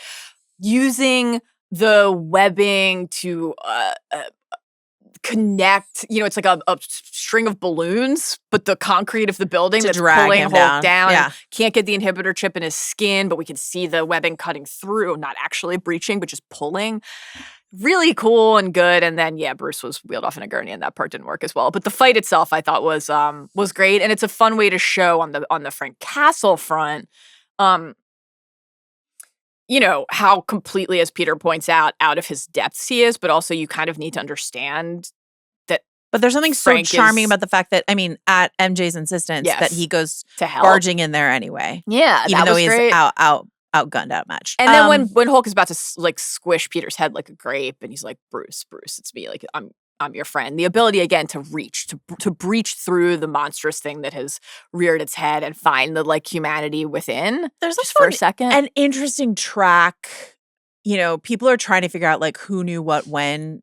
I think very specifically as it pertains to MJ. Because there's the moment at the end of the film when Peter approaches Ned, and they do this sort of like handshake, and then Ned says like, Peter, and there's some debate, which I actually think is incorrect, but that's okay. But there's some debate online about like whether or not that's Ned remembering. I think it definitely is the way that Jacob played it and stuff like that. There's some people saying like, oh, MJ said Peter earlier, so he's putting together some dots. I was like, I do not think that that's what that is supposed to be. But this idea that like the special handshake worked in a way that like, quote, True Love's kiss, was mocked by Jean Grey earlier. A special handshake in Legos like more powerful than True Love's kiss. Love that idea. But when does MJ know, and what does she know? She reads the letter. There's the moment when Jean takes over the mind of like, this massive radius, this almost like Wanda-esque hex sort of moment. And you see Zendaya, you see MJ crying And so a lot of people are wondering, like, is that a moment just in the act of sort of taking over? Does that shake loose some more personal memories for MJ in a way that the letter didn't? That's a fine theory. Yeah. But I like this idea that, like, Jean Grey messing with people's minds maybe opens doors, into Strange's spell and allows sort of memories to seep through. And if that's the case, her occupying, like, this battle for Hulk's brain, for Bruce's brain inside this fight scene, when Peter is able to slightly permeate, is that because Jean was occupying, I like that. The brain for a little while? I don't know. I'm just asking questions. Okay, Punisher. And there was just simply nothing about this that wasn't perfect. That's my formal take on the matter. I just love to be allied with you on this because usually I feel like such a stick in the mud about Punisher, and I was just like, you know what? Guess what? It worked for me so well. It was great. The Staten Island Runner, like the Staten Island Runner, along with the Potatoes Runner, like felt like real old school Marvel. Yeah, sure. Like, now we just have this like Staten Island joke that we're just sort of like, we don't need to know what it means. It just like means something, and that's like really fun. Move over Budapest. Like, exactly. I do think, and we'll talk about Zendaya and MJ in a bit, in a hot second here, but like part of the magic of this franchise is watching Tom Holland and Zendaya as people fall in love along with Peter and MJ. You know what I mean? And it's just like so undeniable. And so to be able to tap into a similar chemistry between two people in Bernthal and Holland who like genuinely love each other and will like vomit near each other on Hot Ones or whatever, like whatever you need. And in retrospect, it's why a lot of that Menelaus Telemachus stuff worked so well in Odyssey. Yeah. You know what I mean? I think that's the most successful Holland section of the Odyssey. Yeah. You know what I mean? I loved it. Yeah. Right. So like, what other Tom Holland friends can we put in I know, movies? let's just get Bernthal everything. Capture maybe all it's of that this. simple. I don't know. I love John Bernthal. I love his Frank Castle. I have many of the same notes on the story around that Frank Castle as you do, though. Obviously, I've loved him in Daredevil. This was not only incredibly entertaining, and to see even like a great little moment that captured their chemistry, I thought, was when we can't hear them. We're watching, Jean is watching, we're watching like through the security cameras, and you just see them like, yeah. You can hear it, even though you can't, because you know by then exactly how they're talking to each other. And Tom said that they improvised a lot of the stuff on the set. It felt that way. Yeah. It really felt like authentically existing inside of their relationship. So that was great. We've talked a lot already about Hulk and Jean and what they unlock for Peter and what Peter unlocks for what those three characters are unlocking in terms of this idea of like evolution and repression and suppression and what do you fear about yourself. Frank, to me, is an incredibly necessary additional element in the story because that's not his story. Frank not only doesn't, does Frank have demons? Yes, we'll talk about those in a second. He has a great moment in the movie when she's like, whoa. Yeah. Inside this guy's got issues. That got a real laugh. That was funny. Frank, this is part of why I love watching him interact with Matt Murdock. Red. Got a real like red energy with the blushing daffodil. That made me think blushing daffodil of Matt and Frank for sure. Is really good. And like the way in which they like sort of cleaned up the Frank Castle. They lampshaded it, but like you blushing daffodil is a real Peter Parker friendly way of saying something he might say a little like get more out of here with colorfully. that soft serve bullshit is like for a Spidey MCU movie like on the edge, and for Frank like positively G-rated. Yeah, exactly. But so Frank, who has this terrible trauma and history. Wait, what happened? There's some helpful photos here in this little kitchen cabinet, but you're not allowed to look. Did he lose his family? So this is what I loved about this. Really? Genuinely. Frank actually always thinks he's right. And we get a lot of that energy too. He's not like, is this horrible darkness inside of me something I need to stifle? He's like, everyone else is going to live in the world that I blaze for them with my bullets. Skulls on everything. Yeah. And then, more recently in the MCU has to confront like, well, what does it mean if people you don't agree with put your sigil on their chest and on their bullets and stuff like that, right? But Frank is not, in terms of his own worst impulses, trying to quiet those. He's leaning in full and then dealing with the consequences. The lesson that he is there to show Peter is if you let loss and grief consume you in full, this is where you find yourself. Well, and I think, what's good for me is not good for you. This energy coming off of Frank of like, I will be a reclusive loner and a freighter, that's booby trapped, and I will cut myself off from the world and stuff like that. But I don't want that for you. Yeah. Peter, the way in which Frank can lean into sort of his dad persona, and rather than like swallowing pills and sobbing in a graveyard at his ghost daughter, he can actually like do something with this. Yeah. I hated Very that. recent reference from an hour of Marvel you loved. I hated it. And to see Frank even in like goofy mode when he's like playing the decoy for Peter, like this is great shit. And it doesn't soften or you know what I mean? Like that's still recognizably, to me at least. For sure. Punisher diehards might disagree, but that's still recognizably the Punisher to me. I think so. Sitting by Peter, pursuing the tank. You're going to take my one gun. I've got another. Like, we're going to do it my way. When the truck crashes and just like a million guns fall out into the road, classic. Is really funny. Classic Frank. But then, like, to your dad energy point, they have this friendship. They have this, like, who's in debt to whom and, what do we owe to each other kind of element, which is always a thing we love in stories. Shout out The Good Place. The fact that Frank, who, the loss of his kids, the loss of his wife, their murder is the defining. They died. Bullet in his brain as well, but the one of the defining things in his life, right? Mm-hmm. And when he's sitting at Peter's bedside, and he's not only like, oh my God, I fired that bullet and I meant it for someone else, but it hit you, and I have to think about that. That when I pull the trigger, something like that could happen. Is that happening in his mind? Maybe a little bit. I think it is. He's sorry. He's apologetic. But the thing that is really undeniable and at the fore is you look exactly like I thought you were going to like. He's like, I'm just talking to him like he's a nice kid. Kid. So the dad energy there and the thing that he lost and then wanting to send Peter back out into the world. Even the way when Peter brings MJ to the freighter, cool, really cool set. Like, I loved that. Mm-hmm. Who is she? Who is she to you? Frank's not like, don't get that girl out of your life. Don't let yourself fall in love. You're just going to lose that person. You're just going to be like full of regret. Yeah. Yelena and Frank are real yes and. Who's Ned? Let me tell you something that we deserve. This Frank Castle and Yelena. Oh, in the same scene. Give it to me now. Okay. Give it to me now. Comic book references aplenty, including Frank shooting everywhere. Peter.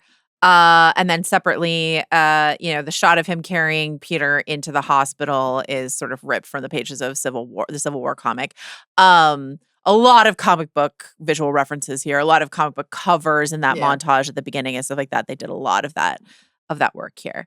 All right, Sadie Sink as Jean Grey. We've already talked about a lot of this. I do want to talk about Sarah.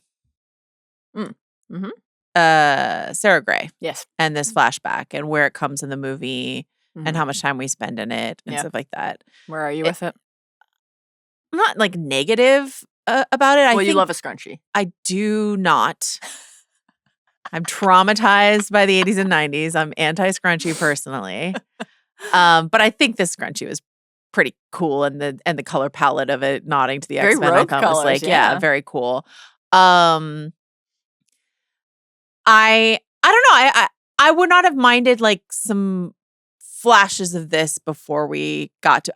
I will say I think there were a few like, oh my God moments that were so heavily telegraphed. Like I thought the Jean Grey possession of MJ was extremely telegraphed, which is fine. Yeah, but it was just like a lot of people in my theater were like, oh! And I was like, here's my experience in real time watching the possession sequence. I was like, either she's being possessed by Jean Grey right now, or this is the worst written shit I've ever seen. When she's like, surely we know each other. And I was like, is this movie this bad? Right. Or is she being possessed? And she's being, I don't know, a huge sigh of relief. I was like, okay, it's supposed to sound like bad theater. That's great. Okay, fine.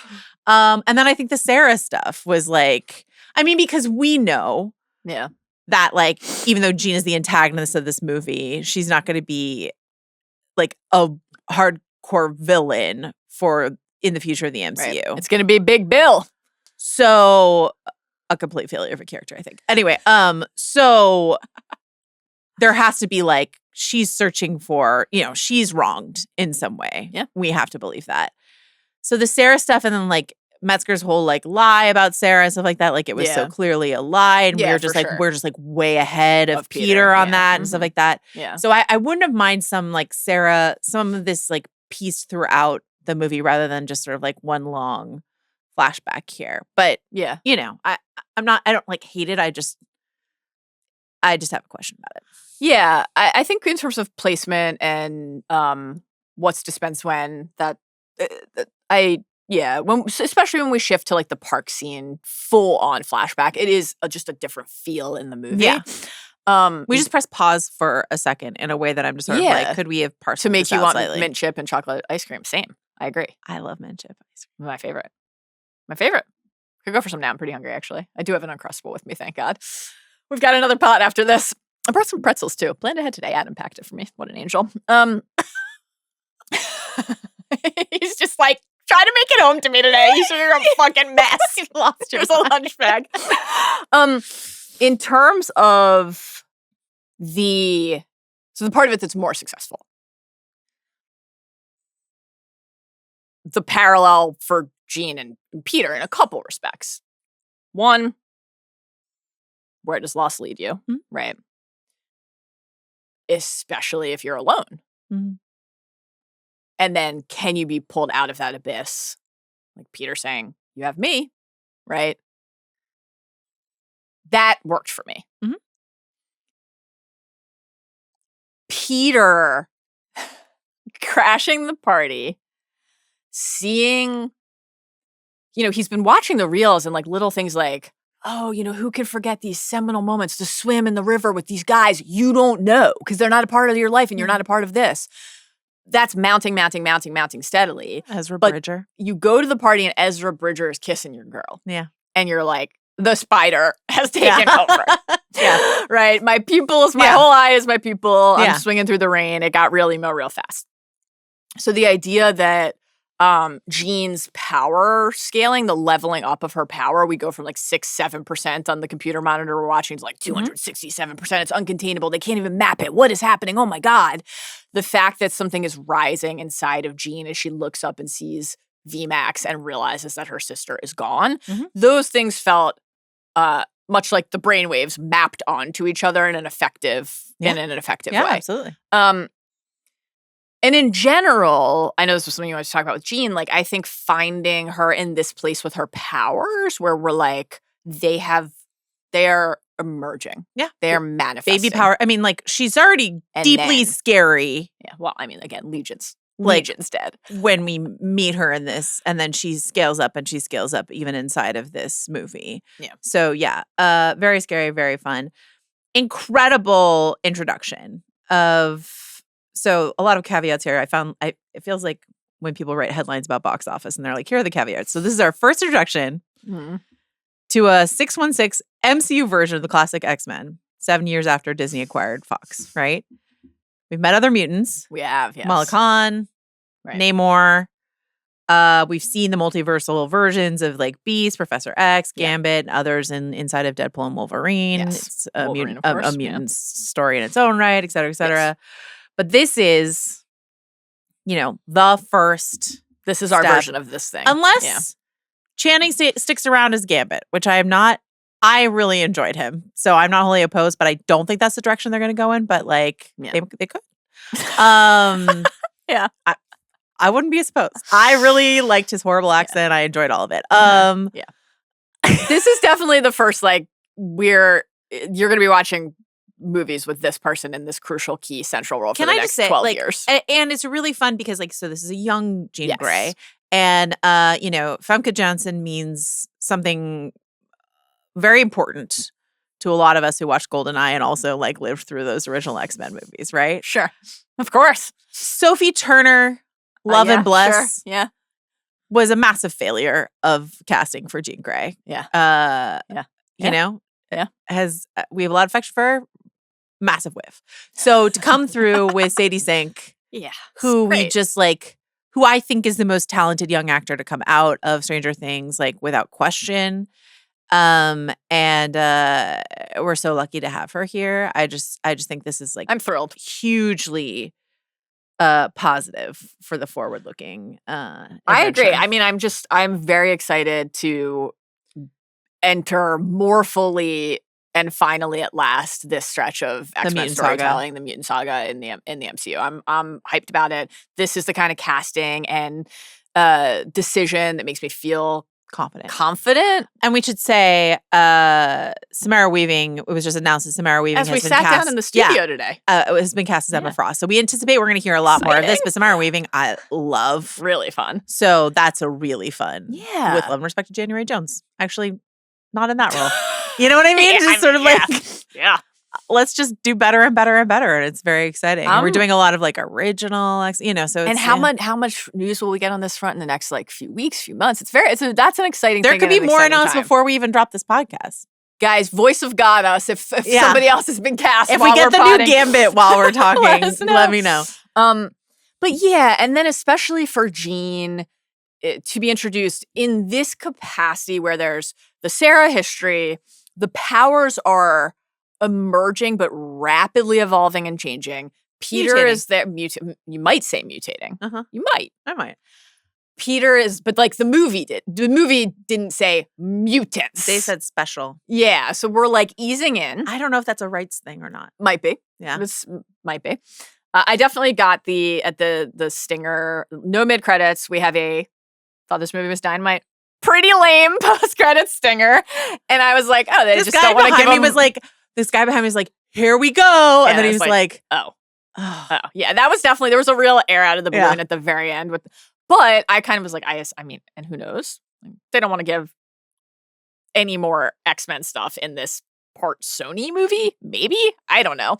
But what if they had just had Jean get off the bus and you saw the like autumnal leaves of upstate New York? That's what I thought we were gonna do. Not even like the mansion, not even but and then they did a little like da-da-da, you know what I mean? Like but again, rights. That would have been great. The questions that Peter and Jean are asking, that the damage control Metzger plot is asking, that Hulk is asking. This is not an X-Men movie, but it sets us up for a lot of big questions about what to do with your powers and how to exist in the world as a mutant. It sets up Magneto and I feel like Xavier. It comes with a lot of responsibility. I would say that. I would. And I might write it and put it on my little board. Responsibility. We will have an X-Men clip coming in a second. But I will say I had to restrain myself to not make it a Fassbender Magneto clip. I almost did. Let me say this right now. Garfield. Never restrain yourself from putting a Magneto clip on this podcast. Ever. I'm calling this next section MJ wigged out. Okay. Zendaya is wearing a pretty strong wig in this movie. And by strong, I mean, I actually didn't really like it. I defer to you on Wig Watch Matters always. The thing, I mean, like, who am I to tell a woman how to wear her hair? But like, I've always loved how like what MJ's hair has looked like in the first 3 movies. And yes, like people should be allowed to grow up and go to college and figure out how to use a flat iron. All of that is fine. Like that's great. Yeah. It's just like, so here's this quote from Zendaya in Entertainment Weekly.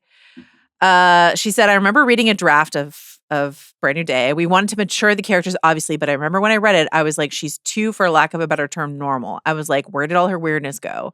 We got to do like an MJ pass of the script to weird it up a little bit to bring back some of those quirks. So like some of those quirks, I would say some emerged, but this is an MJ. And MJ is one of my favorite parts of the trilogy, if not my favorite. Like one of my, like, I think maybe the best comic book, quote unquote, love interest, the way in which she's just sort of like smart, actively involved, like a very distinctive person, just like, and in terms of like Zendaya performances, it's like MJ and Rue are tied for like my favorite like thing that Zendaya can and has done.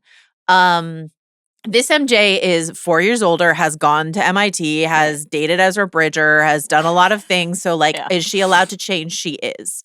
Are we all allowed to mature? We are. But there are many ways in which she shows up as a much more conventional like character, despite Zendaya's claim that they did a weird pass on her. That was like slightly disappointing to me. And like I still think she's very incredibly strong performance inside of this movie. Yeah. But I was almost wondering like if that was partially the point.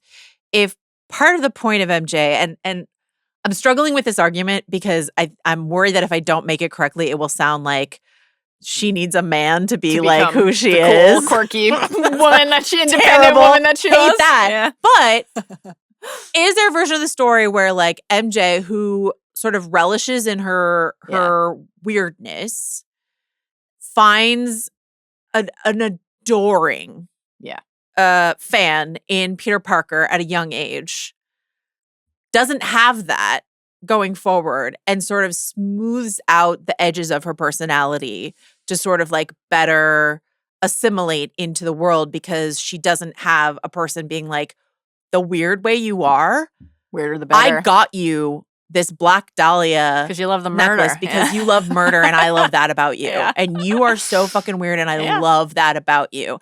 And without that person, does she become a more conventional person? Now, again, I hesitate to make that argument because I do not like, but, you know, they have talked in interviews about sort of like what, you know, Zendaya's talked about as an acting exercise. How do I pretend like I don't know who Peter is, who Tom is? Yeah. And who is MJ without this person in her life? And so by that argument, I can kind of accept that this MJ is slightly unrecognizable to me. But I didn't like love that because I really like, there are ways in which she's still there when you know, but when she talks about the letter. Yeah. And she refers to that person as her. Yeah, a different person. It's a different person entirely. And I can see how you loved her and she could love you, but I'm not her. Yeah. You know what I mean? And that's like gutting. Yeah. You know, when he finally says, I love you, the thing that she said, wait and tell me when you find me. And he says it to her and she's like, I don't love you. I don't know who you are. Oh my God, that killed Devastating. me. And there's so much about this like yearning Peter stuff and his heartbreak that absolutely works on me. Yeah. But there are ways in which we see MJ once again get fucking tossed off a roof, even though it's Jean Grey jumping her. But like, she went several movies without being a love interest thrown off a roof, which is a classic Spider-Man love interest thing to do. And here she is once again being thrown off a roof. And it's just sort of like, I miss that original flavor, MJ. And perhaps we will get more of her, you know, in the coming movies. But the way in which she was presented here, I think was a real missing element of something that I have loved about these movies. I mean, yeah, it's interesting. I didn't feel that way about it, but I don't really have like a counter argument to anything you're saying. And I'm not surprised.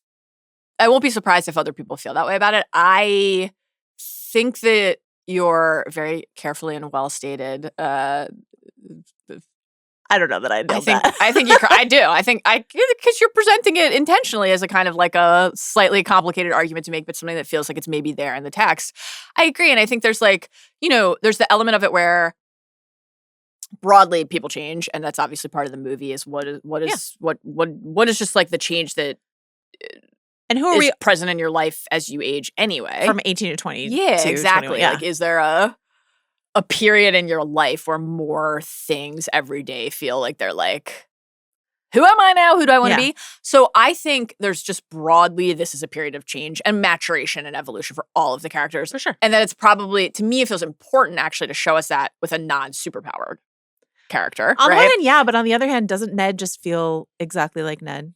Ned is, I mean, some of it is, I guess, that Ned is in the movie less, right? So there are more scenes to kind of assess, is this our MJ? Right. I think some of it is maybe undeniable there with MJ in a way where we're like, we got a few great moments with Ned. Shark fire energy.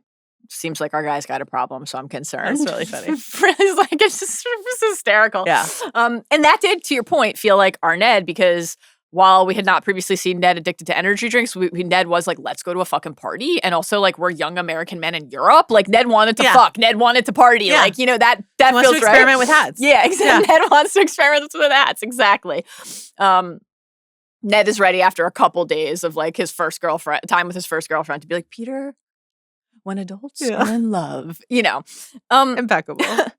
But, also, frankly, like a young man having matured less than a young woman doesn't feel totally off to me either. Deeply fair. But also, aren't they having, I don't know what you were like when you left college and got your first apartment in the city. But first of all, my apartment did not look like that. No, and second, that's some like friends level, where did the money come from for this apartment? And secondly, a very mature party for like we just got out of college sort of energy. Anyway, that's fine. No, not the first time that young Ned had purchased a mini keg, you could tell. Correct. I think we need to do a weird pass. Like when I saw that quote in the doc after having seen the movie, I was like, oh yeah, I see that. And you could almost feel the couple moments that maybe were introduced to account for that. Right. And they were, I think without them, I would have maybe felt more of what you're saying. But because there was just enough in there for me, I think, to fend off maybe that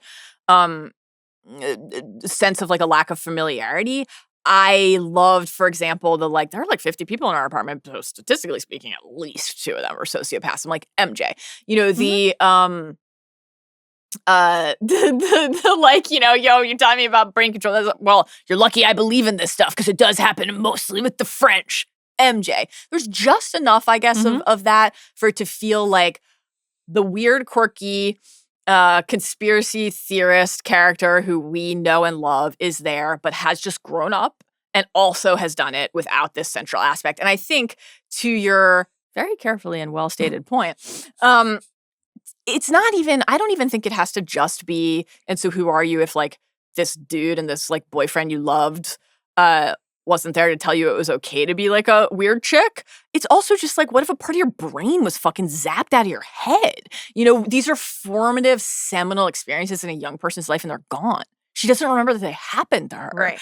And there's the disorienting aspect of that. The fact that they do mention, and this was an interesting bit of clarity, like we knew coming out of No Way Home that it was like Spider-Man is a thing, but Peter is blasted out of people's minds. But they have all these memories of Spider-Man rescuing them. Yeah, being on the European trip with us. Yeah. Which is why they have a few prime suspects for who Spidey might be. Incredible moment. Just hysterical. I missed you in this movie, Martin Starr, but I'm glad your face was in the movie. That was so funny.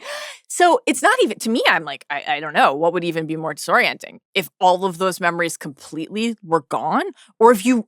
It was edited over. Yeah. Exactly. Like, wouldn't something about who you were and how you conducted yourself be different? Edited like a San Diego Comic-Con clip, One word. Yeah. Pulled. Sliced. Spliced out. I will say, I thought all of the like more emotionally raw moments between the characters worked really well for me. And I thought the kind of mega scenes in particular. Them on the other side of the curtain.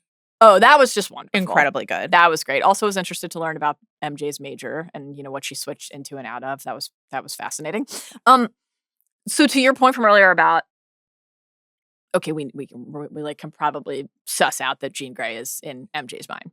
Are we supposed to be surprised? My theater there was like a gasp. Yeah. So my experience, and I think what I felt more around me in the theater both times was less. It was more like a. Oh yeah, like the devastation of it. Yeah. And so whether or not it was supposed to be a surprise, or whether or not it, more importantly, landed as a surprise, if that is the intention, I think it still hits because Peter is surprised.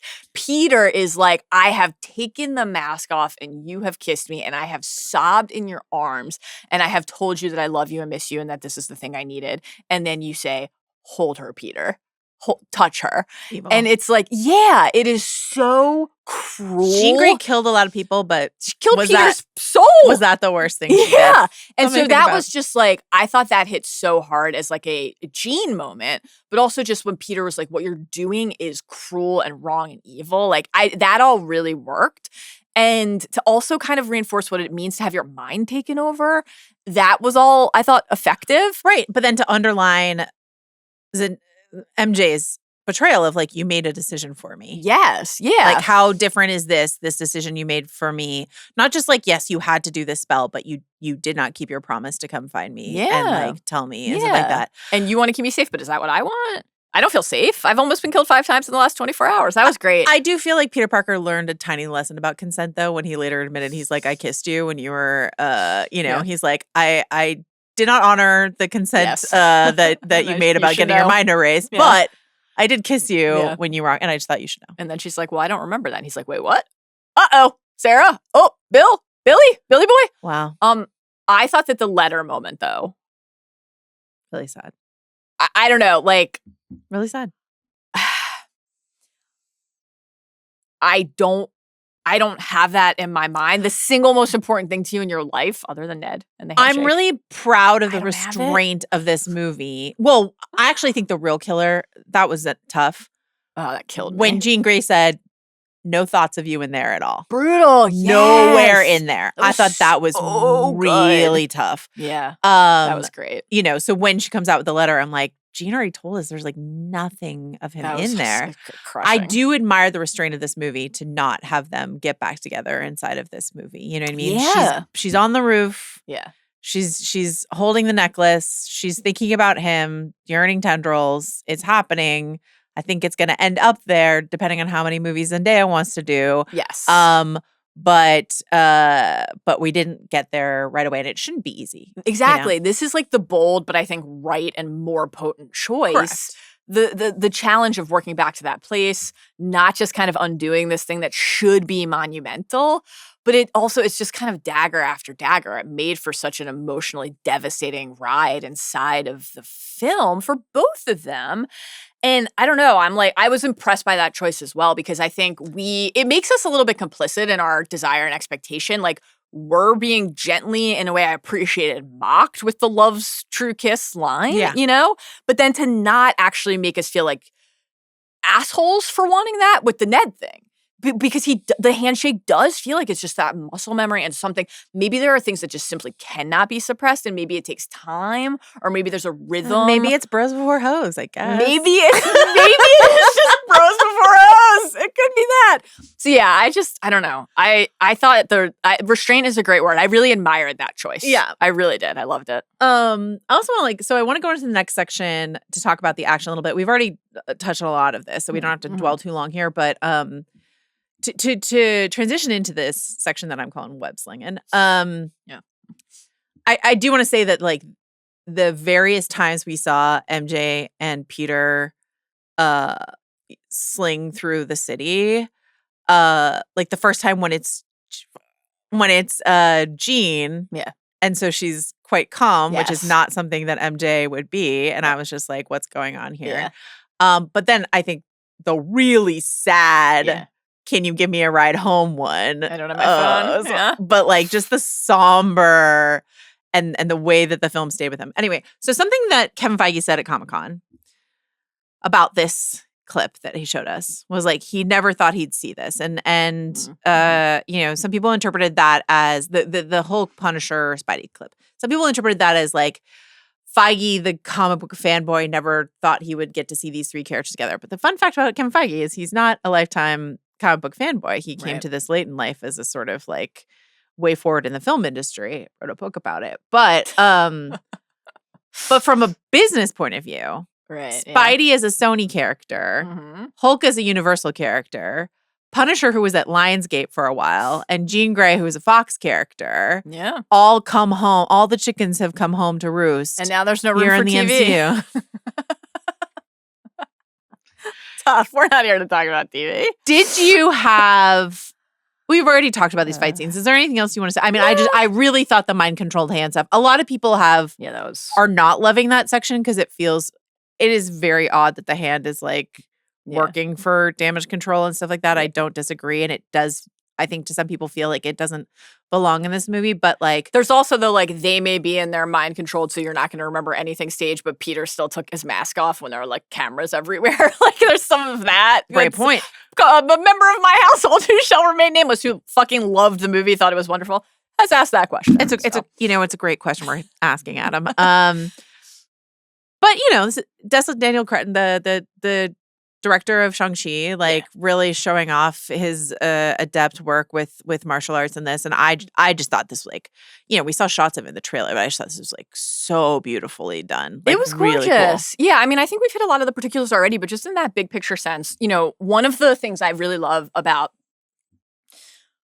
early Spider-Man movies is that even though Peter or Miles has these powers, it's still fucking terrifying to jump off a building for the first time. There's like the Washington Monument moment in Homecoming, like Peter's like, whoa, I'm really high, and has to be like coached into how he's going to do what he's going to do. Yeah.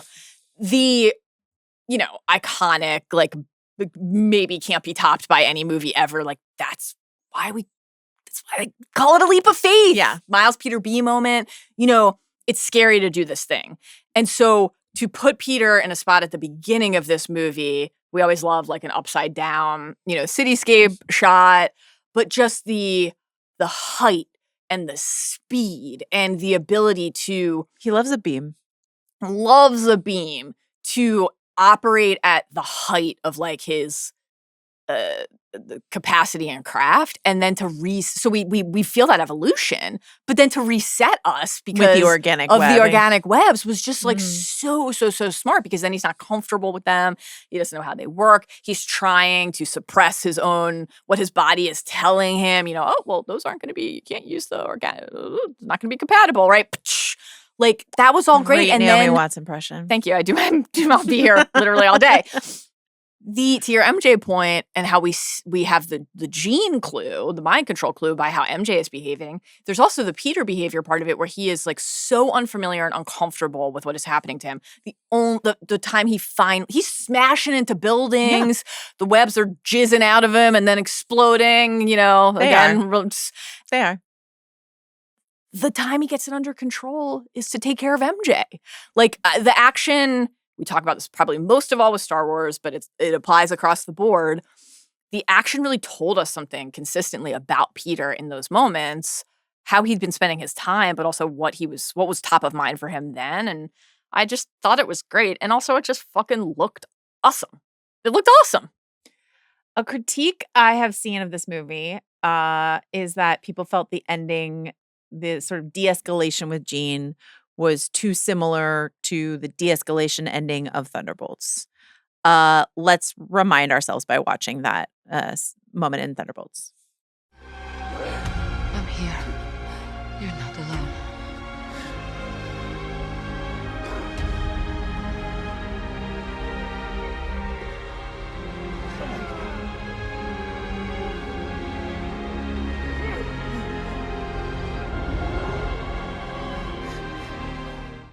And you know what? I don't disagree, but also we love Thunderbolts, so I'm not mad about it. And I'm also just not, I think it's interesting. Let's think about this moment, this era of Marvel storytelling. Like, again, thinking about like Wanda and Agatha, these shows that I really liked. A critique of MC movies in general, and certainly like Homecoming specifically, is like, how boring, you mentioned this earlier, how boring sometimes those final boss fights can be, and how it's just sort of like who can punch the hardest is how we like sort of end these movies. So for it to be sort of like theater of the mind and a sort of, reaching your hand out, I do think that people right now in Hollywood, they're not a monolith, but I do think there is an interest in telling stories about how to reach people rather than how to defeat people. And I think that's a really beautiful message to sort of dig into. I love that. It certainly feels like a necessary and cherished and prized thing to center in mass culture and blockbusters that are going to make $1 billion+ right now. I think also, like, we talk a lot about how Marvel at its best, one of the things that Marvel can do, that the Marvel machine has done, is correct. And so I agree. I like the idea that like the Marvel has a third act problem reached such a fever pitch that it's like, let's take that seriously. Not every... Guess what, guys? Like, Doomsday is probably going to have a lot of punching at the end of it. We're not done with that. No. But also, we got, dozens and dozens and dozens of movies that ended similarly. So, like, with love and respect, I don't mind two films having a bit of a shared strand of DNA, if you will, in them. And I thought the Thunderbolts ending was wonderful. I don't know. These also feel like appropriate films to rewatch Thunderbolts if you didn't give it a chance. It was a great movie. It's so good. Great movie. Great. It was just great to see Bob there. It was. Wonderful Louis to see Pullman Bob. had quite the San Diego Comic-Con with both Indeed. Spaceballs and Indeed. showing up for the Marvel panel. We already talked about, what is this, a Nolan movie, the Aunt May stuff. It's great to have her here. But I did pull a clip. This is the aforementioned Promised X-Men clip, and just sort of about fighting your powers versus embracing your powers. So let's watch this clip. All those voices. So much pain. It's not that pain you're afraid of. It's yours, Charles. And as frightening as it may be, that pain will make you stronger. If you allow yourself to feel it, embrace it, it will make you more powerful than you ever imagined. Another one of my guys, James McAvoy's here. Also a fan. Big fan. Xavier talking to Xavier, Days of Future Past. But, obviously Charles and Jean share a lot in common in terms of their skill set and, there before the grace sort of ideas. And I don't know, just this idea of like watching Jean unlock this power set, which comes from a place of pain, right? But how can it be channeled? And the message that May gives to both Jean and Peter inside of this theater of the mind memory sort of moment of, you yourself are enough, but also like, what can you gain by embracing the harder parts of your power set and wear it like armor? Wear it like armor, baby. Yeah, I loved this. I thought, again, just welcome to have Marissa Tomei's May here.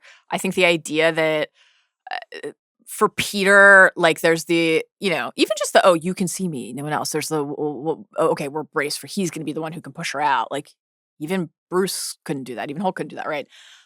The instant kind of, I see everything. There's nothing, oh boy, there's no trace of you in here, MJ thing that you noted.